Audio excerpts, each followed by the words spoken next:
The peace deal that ended the war in Bosnia Herzegovina 26 years ago is in danger of unraveling. Threats from Bosnian Serb leaders are calling for the withdrawal of support from state-level institutions in Republika Srpska, an entity with around 1.2 million people that makes up roughly half of Bosnia Herzegovina. Could such a separatist push see a return to the conflict in the region? This is Inside Story.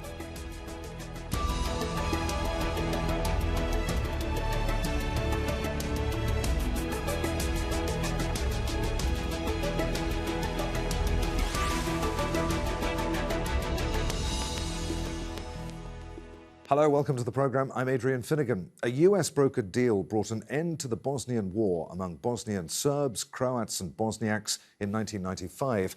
But some of the ethnic divisions and tensions that sparked that three-year conflict have continued to simmer for the past 26 years. So much so that they're now threatening the unity of the Balkan nation. The Bosnian Serb leader Milorad Dodic is threatening to pull out of state-level institutions, including the National Army, built up with international assistance over the past quarter century, and to reconstitute a Serb force.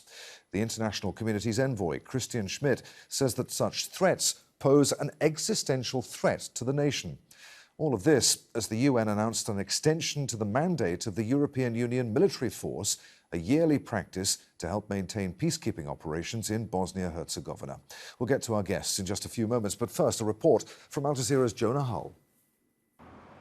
Plans by the Bosnian Serb leadership to exit some of the country's tripartite institutions, including the military, are described by the international community's High Representative Christian Schmidt as tantamount to secession. They constitute, he says, the greatest existential threat of the post-war period. He's talking about Bosnian Serb leader Milorad Dodic, who says a new army will be set up in the Serb-run entity of Republika Srpska, with the Bosnian army forced to withdraw. If necessary, he says the Serbs will call on their friends for help, a presumed reference to Serbia proper and Russia. The Republika Srpska will control its own affairs in a legal, constitutional manner, including by having its own army, judiciary, fiscal administration, as well as intelligence and security agencies. We will re-establish all these institutions. Last month, a training exercise by Bosnian Serb police was denounced by Muslim Bosniak and Croat leaders, the other members of a three-way power-sharing government formed by the 1995 Dayton Peace Agreement. They took place on the mountain overlooking Sarajevo, from where Serb snipers and artillery laid siege to the capital beginning in 1992. Thousands of civilians died in a war that culminated in what international judges have called genocide, when more than 8,000 Muslim men and boys were massacred by Serb troops in the eastern enclave of Srebrenica. The High Representative's report to the UN this week says there is a very real prospect of a return to conflict in Bosnia, but there is no obvious appetite on the part of Western powers to increase their security presence there. Political tensions are part of daily life in a country such as Bosnia and Herzegovina, where you have different groups competing for political power, but you did never see threats of be it violence or be it secession or be it parallel institutions come this far as they have now, at least not in a very long time. Milorad Dodic has for years called for the separation of the Serb-run part of Bosnia from the rest of the country. Just weeks ago, Dodic shared these scenes on social media, he and colleagues singing Serb nationalist folk songs in their Sarajevo headquarters. It was a reminder that the US-sponsored peace in Bosnia did not bring ethnic harmony, nor did it come with any long-term guarantee. Jonah Hull, Al Jazeera.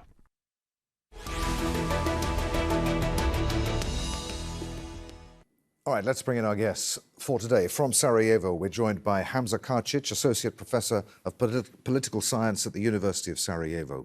From Berlin, Bodo, who's a Senior Associate at the Democratization Policy Council. And from Belgrade, we're joined by Aleksander Brezar, a journalist usually based in Sarajevo. Gentlemen, welcome to the programme. Hamza, if we can start with you. Christian Schmidt says there's a very real prospect of a return to conflict in Bosnia. Is he right?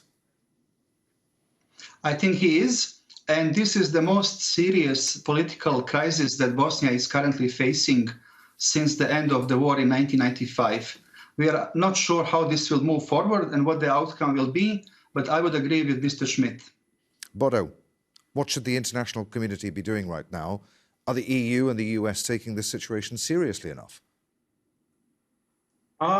There's rising awareness, fortunately, that there is a serious situation, and I agree with my predecessor that this is the most serious crisis we've seen since the end of the war. Unfortunately, this crisis is one of the West, the EU's and the US own making. It's a self-inflicted wound, including what we've seen at the UN Security Council yesterday. So the West not only has not prevented this crisis to emerge, its officials are directly responsible for the emergence of this crisis. So they need to urgently make a U-turn and take this crisis serious and pull the plug and make this Bosnian crisis a top priority. But you say self-inflicted wound. What is it that they haven't done that they should have been doing?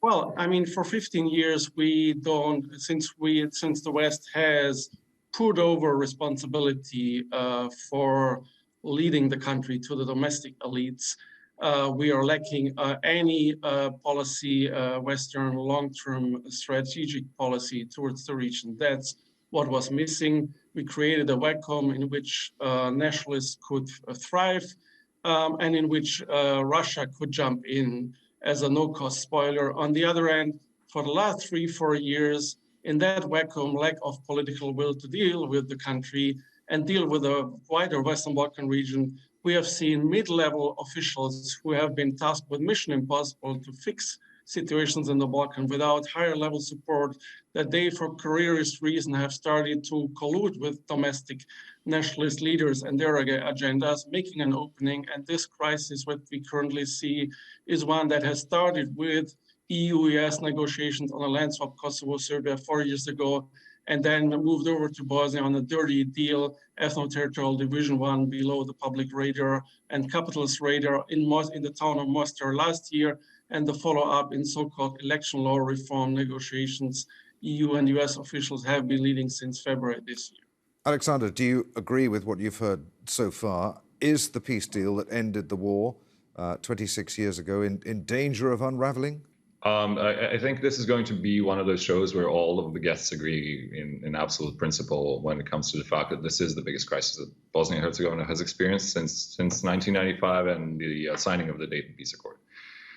However, maybe I'm a born optimist, but I still do think that there are some checks and balances within the very Dayton Peace Accord, but also in the country itself, as complicated as it might be, as complex as it might be, that might prevent any kind of, everything that we're seeing so far escalate into some kind of open conflict the size of a war. Hamza, what is the mood like there in Sarajevo at the moment? Are people genuinely fearful? Yes, I think many people are concerned. Much of this reminds them of the fall of '91 when Radovan Karadzic and his ilk began undertaking this months-long process that led to secession and genocide. So many people are drawing parallels, this fall 2021 to 1991. So I think many people are genuinely concerned. Okay. What do you think Milorad Dodik is up to right now? Why is he doing what he's doing, and with whose backing? Well, he is now undertaking the most decisive and the most substantial steps towards secession. Now, previously he used to talk about an independence for Republika Srpska, but now he has fine-tuned his tactics, and now he's talking about peace while doing everything to undermine it. And he obviously has the backing of Serbia, and I think he hopes to get the backing of illiberal democracies in Central Europe. Bodo, Dodic says that if the West tries to intervene militarily to uphold the peace plan, he has friends who have promised to support the Serb cause. Who are those friends? How seriously should we take his threats? Well, I would say we've seen in the past few weeks that he definitely has a few friends among EU member states. But this is not the biggest danger for Mr. Dodik. really implementing his plan. The danger here is that we are in a free-for-all, and I think we have passed the line where political calculation drives this crisis. Let me remind you that Mr. Dodic, who is not the product, his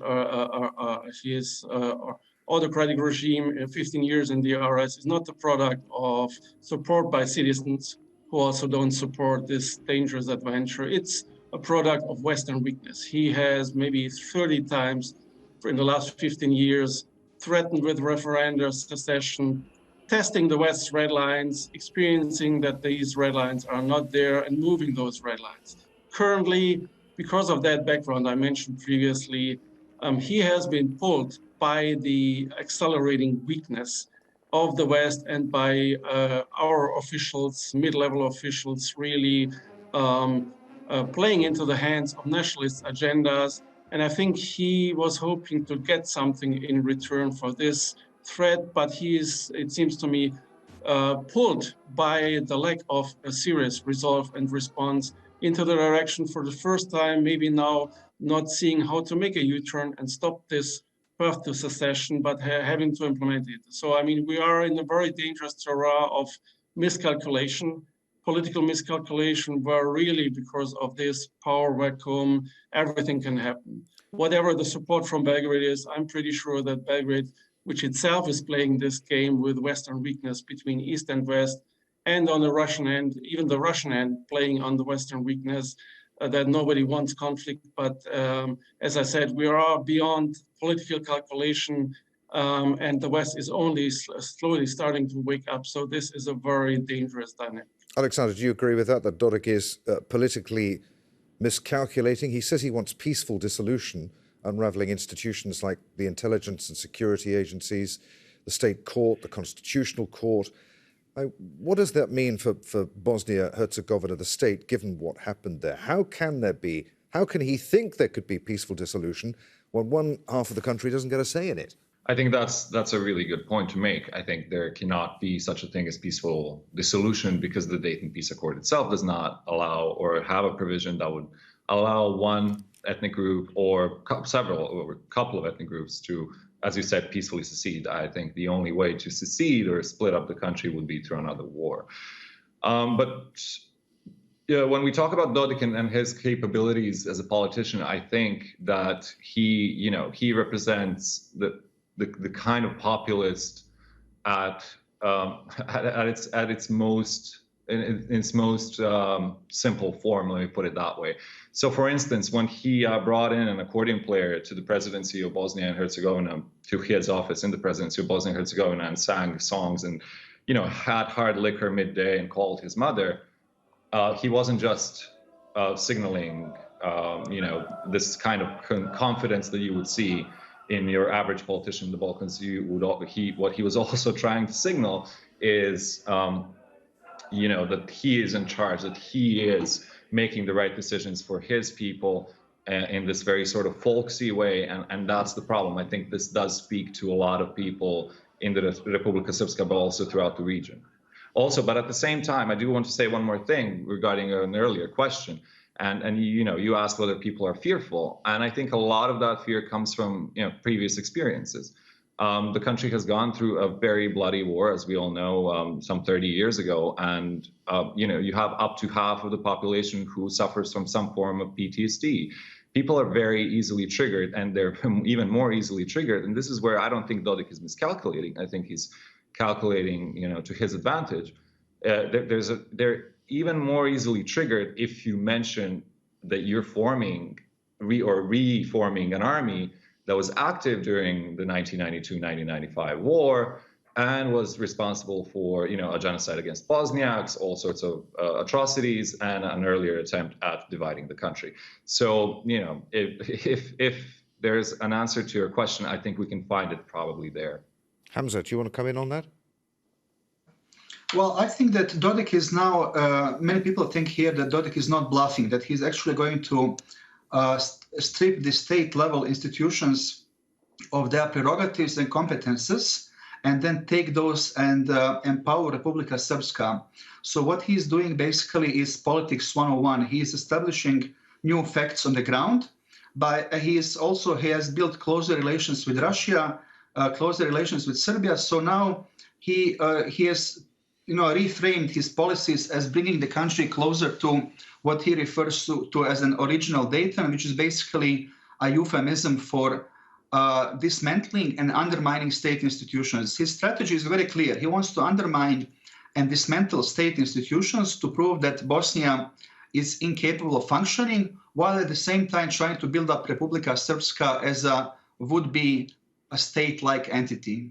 So, Hamza, what will the High Representative do next? Will he make further use of the Bonn powers of 1997, which grant him powers to prevent the Dayton Agreement being delayed or obstructed by local politicians? I mean, they've already been used extensively, but they're not without controversy, are they?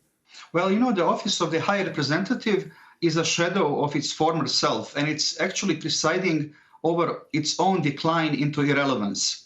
So now the new High Representative, Mr. Schmidt, who is not being recognized as a high rep by the Serbian side, even if he were to impose sanctions or try to sack elected officials, it's not clear that they would actually obey this. So I think what was left of the OHR is a petty shadow of their former self. So they're not relevant as much as they were some 10 years ago. Bodo, do you agree with that?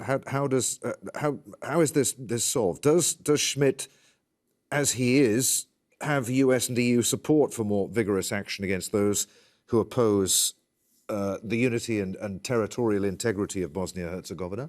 Well, I would agree with my predecessor that the OHR is not the one it was until 2006. Let me remind you, when we had this policy shift on Bosnia, the Western one, and shift of leadership from the US to the EU in the double shift in 2006, which created Mr. Dodic.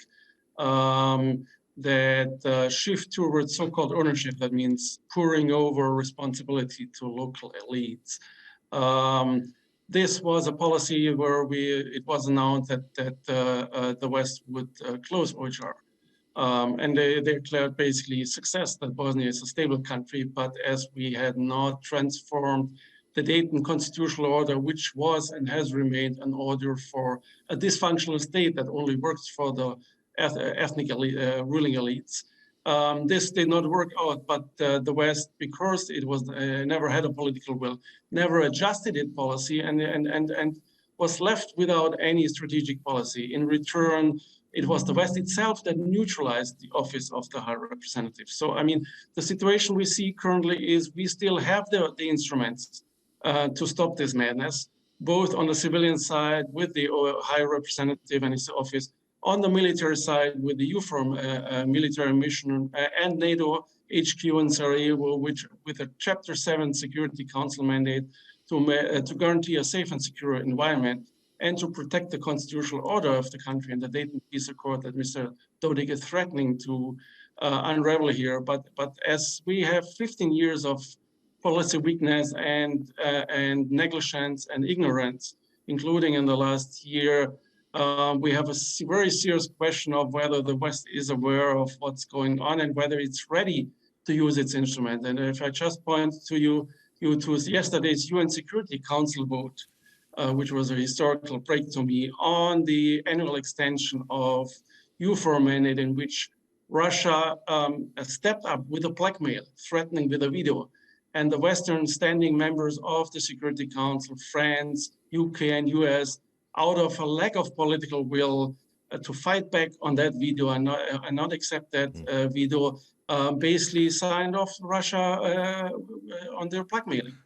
Aleksander, what's the role of Croatia and Serbia in all of this? Well, it's a really interesting question. I think, the role of Serbia is quite obvious as someone who is quite interested in, at least at the very least, supporting the Bosnian Serb, Bosnian Serb regime in the Republika Srpska, and at least, in some sort of form, whether it's through financial means, as meager as that is, or through just general verbal support. But what I think is indicative is something that can be gleaned from the last meeting that Dodic had in Belgrade with Aleksander, which is the president of Serbia, where after the meeting, Dodic came out and said, and he was in full support of the continuation of the EU4 mission in Bosnia, which was very interesting. At the same time, Mr. Vučić said that, Dodic and his cohorts should go for finally solving the issue of, land, state property or state-owned land that has not been resolved, which is another thing that Milorad Dodic's been trying to do over the years, which is transfer all of the state-owned, so state, owned by the state-level agencies of government or what have you, property onto the entity, and that has failed miserably several times in the past. That also, I think, can indicate that I at least believe that he does not have the full support of Vučić, and that Vučić is actually quite interested in possibly finding an alternative leader for Bosnian Serbs in Bosnia, who he could work with much more closely and probably get more from. As far as Croatia is concerned, I think, obviously, since we haven't heard much from the Bosnian Croats on this entire issue, their tacit support has, as of many, many years, been with SNSD and Milorad Dodik. So I think, then again, politics in Croatia being what they are, they're more interested in pushing for the electoral law reform that Bodo mentioned earlier, which is a completely different problem that Bosnia is undergoing at the same time, and it's something that we would have to, have another entire other show to talk about. Hamza, we're rapidly running out of time here. Before the renewal of the UN peacekeeping mandate this week, Russia had threatened to block a resolution unless all references to the UN High Representative were removed, potentially undermining further Christian Schmidt's authority as the overseer of the Dayton Accord. And that was after Schmidt had said that more international peacekeepers would have to be sent to stop any slide back towards war if the Serb separatists carried out their threat to create their own army. What are the implications for Bosnia of Russia's threats at the UN? Well, I would just like to refer back to something that Bodo said. I think the European Union force in Bosnia, EUFOR, is woefully inadequate to deal with any security challenge here. So I think that the extension of their mandate in Bosnia isn't as important as we would have it, or as we tend to think, at first. So, but I think Russia is also, has stepped up its support for and closer links with Dodik. So I think he counts on Russian support in what he does. Bodo, what happens if Dayton fails? Well, if Dayton fails, we're going to have conflict. We're going to have violent disintegration. I mean, the madness of, you see, this is a gambling by Mr. Dodik. What Aleksander mentioned about the signaling of Mr. Dodik in this meeting with President Vučić from Belgrade is a clear indicator. He wants, this is a gambling of threats. He's threatening a disintegration of Bosnia to the West, and wants a return, particularly from the EU, for stopping it. But that return, like his Bosnian Croat partner, Mr. Čović, on the election law front, is basically following something very similar. It's a phased disintegration of the country. One, he wants basically an arrangement on an approval from the EU and the US, because what he wants and what Mr. Čović wants is to turn Bosnia, redefine Bosnia, and they are doing this for 10 years, into a kind of union of entities and cantons. And that's basically, ethno-territorial division, which would ultimately lead to disintegration. This still can be stopped. And here I don't agree with my predecessor. The West has the instruments to stop this. EUFOR can act if it has the political will. They are utterly understaffed, undermanned, but they can call in over-the-horizon forces to stop any conflict. But it's a question of political will. And that political will was not there when the West was threatened with the Russian veto on EUFOR. And so they accepted this blackmailing in the Security Council of stripping the resolution of extending the mandate for 1 more year from any language reference to OHR. And that by itself does not have legal consequences, but it sends a very dangerous signal, political signals of weakness, both to Mr. Dodik, to Belgrade, and to Russia, that it is not clear that in a case of a threat, a security threat, which these announced steps towards secession would mean, that the West is ready to grant authority to the High Rep, to use the bond powers on the political side, and to EUFOR on the other end, to act on the military end. And that's a very dangerous situation. Gentlemen, there we're going to have to end it. Many thanks indeed to you all, Hamza Karcic, Bodo and Aleksander Brezar. As always, thank you for watching. Don't forget you can see the programme again at any time by going to the website at aljazeera.com. For further discussion, join us on our Facebook page. You'll find that at facebook.com/AJ Inside Story. And you can join the conversation on Twitter, our handle at AJ Inside Story. From me, Adrian Finighan, and the whole team here in Doha. Thanks for watching. We'll see you again.